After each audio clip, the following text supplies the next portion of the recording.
তো এটার জন্য আমরা যেটা ওই ভিডিও ফুটেজটা রেখে দিচ্ছি, এটা 25 সেকেন্ডের। যদি কেউ এসে বলে যে আসলে তো আমি কাজটা করি নাই, so that we can just show the proof যে দিস ইজ দ্য এভিডেন্স। এখন যেটা হয়, আমি একটু বলি, আপনি ধরেন এই ধরনের ঘটনা হলেই আপনার যে ঠিকানাটা দেওয়া আছে, আপনার ঠিকানাটা কোথায় দেওয়া আছে? BRTA। যখন আপনি গাড়ি রেজিস্ট্রেশন করেছেন ওখানে আপনাকে একটা ঠিকানা দিতে হয়, ওখানে আপনার একটা মোবাইল নাম্বার দিতে হয়।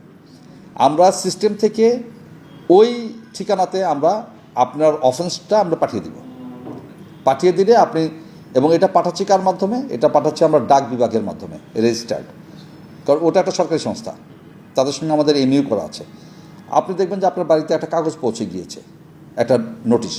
সেখানে আমরা উল্লেখ করে দিই যে আপনার গাড়ির নাম্বার, আপনার স্থান এবং আপনি কী অফেন্স করেছেন, করে আমরা একটা নির্দিষ্ট তারিখ দিয়ে দিই।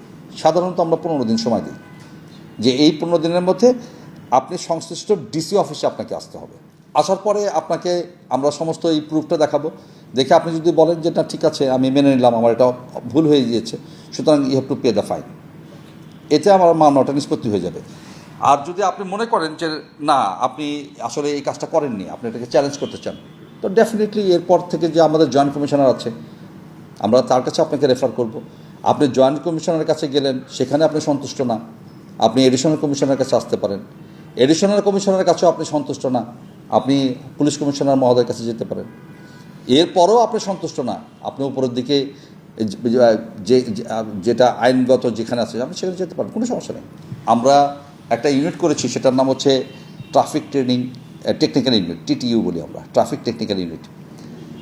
এই ইউনিটে আমরা আপাতত আমাদের মধ্য থেকে যে সমস্ত ছেলেরা, এরা কিন্তু ট্রাফিকের সদস্য হতে, বেশিরভাগই ট্রাফিকের সদস্য, যারা IT রিলেটেড পড়াশোনা করেছে, যারা টেকনোলজিতে খুব ভালো, এরকম ছেলে মেয়ে নিয়ে কিন্তু আমরা একটা টিম করেছি। টিম করে আমরা তাদেরকে দিয়েই কাজ চালাচ্ছি।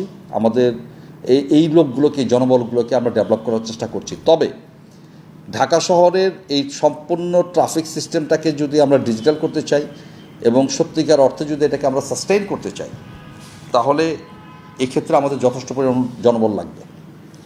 কারণ এরকম একটা মেগা সিটিতে, যেখানে আমরা বলি 2.5 কোটি বা 3 কোটি লোক বসবাস করে, এবং এখানে যেই মাত্রায় ভায়োলেশন হয়, আপনি যদি ওই সিস্টেমটার দিকে তাকান তখন আশ্চর্য হয়ে যাবেন যে ওই সিস্টেম সারাক্ষণ লাল দেখাতে থাকে।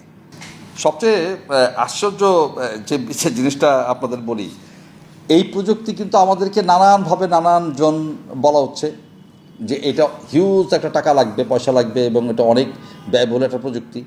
কথা কিন্তু তাদেরটা সত্য, তাদেরটা ঠিক, কিন্তু এই মুহূর্তে কিন্তু আমরা ওই ব্যয়বহুল জায়গায় যেতে রাজি না। কেন রাজি না? কারণ দেখবেন যে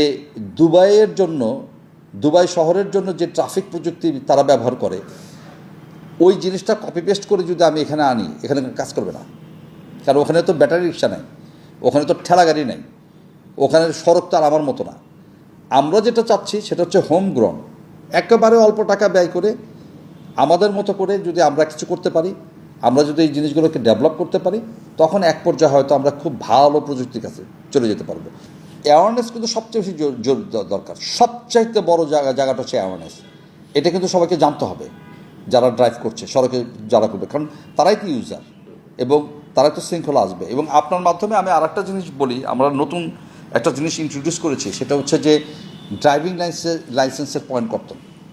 আপনি দেখবেন যে BRTA থেকেও একটা ঘোষণা দিয়েছে, সেটা হচ্ছে এই কাজটা আমরাই করছি। এই বিষয়টা হচ্ছে যে সড়ক পরিবহন যে আইন আছে, আইনের মধ্যে দেখবেন যে ড্রাইভিং লাইসেন্সের জন্য 12 পয়েন্ট দেওয়া আছে। যদি বিধিমালা আছে, বিধিমালার মধ্যে আবার 15 পয়েন্ট দেওয়া আছে, হোয়াট এভার ইট মেবি, আপনি ধরে নেন যে 12। আপনি একটা করে অফেন্স করবেন, আপনার একটা করে পয়েন্ট কাটা যাবে, এবং পয়েন্ট কাটতে একসময় আপনার ড্রাইভিং লাইসেন্স কিন্তু সাসপেন্ড হয়ে যাবে। তো এই চাওয়াটা কিন্তু এভাবে ভাবার দরকার নাই যেটা আমরা টার্গেট করে করছি কিনা। নো, আমরা চাচ্ছি যে চালককে অন্তত এতটুকু বোঝাতে যে তোমাকে মামলার সম্মুখীন হতে হবে, এবং তার যে ড্রাইভিং লাইসেন্স আছে ওখান থেকে তার পয়েন্ট কাটা যাবে। এটাতে দুটো সুবিধা হবে। এক হচ্ছে যে চালক মনে করবে যে আমার তো 12 পয়েন্ট আছে, সে সবসময় কনসাস থাকবে যে আমার পয়েন্ট কাটা গেল কিনা, তা তো সাসপেন্ড হয়ে যাবে। আর 2 নম্বর হচ্ছে যে মালিক যখন একজন চালককে নিয়োগ দিতে চাবে, তখন সেও দেখবে যে কার পয়েন্ট বেশি। কারণ যার 12 পয়েন্ট ফুল আর যে 8 পয়েন্টে বসে আছে, এই দুইজন চালকের বেতন নিশ্চয়ই সমান হওয়া উচিত না। সুতরাং তখন মানুষজন দক্ষ এবং যোগ্য চালককে বেছে নেবে এবং স্বাভাবিকভাবে আমি মনে করি তার বেতনও বেশি হবে। তখন তাদের মধ্যে একটা আন্তঃপ্রতিযোগিতা তৈরি হবে যে কে কত ভালো ড্রাইভ করতে পারে।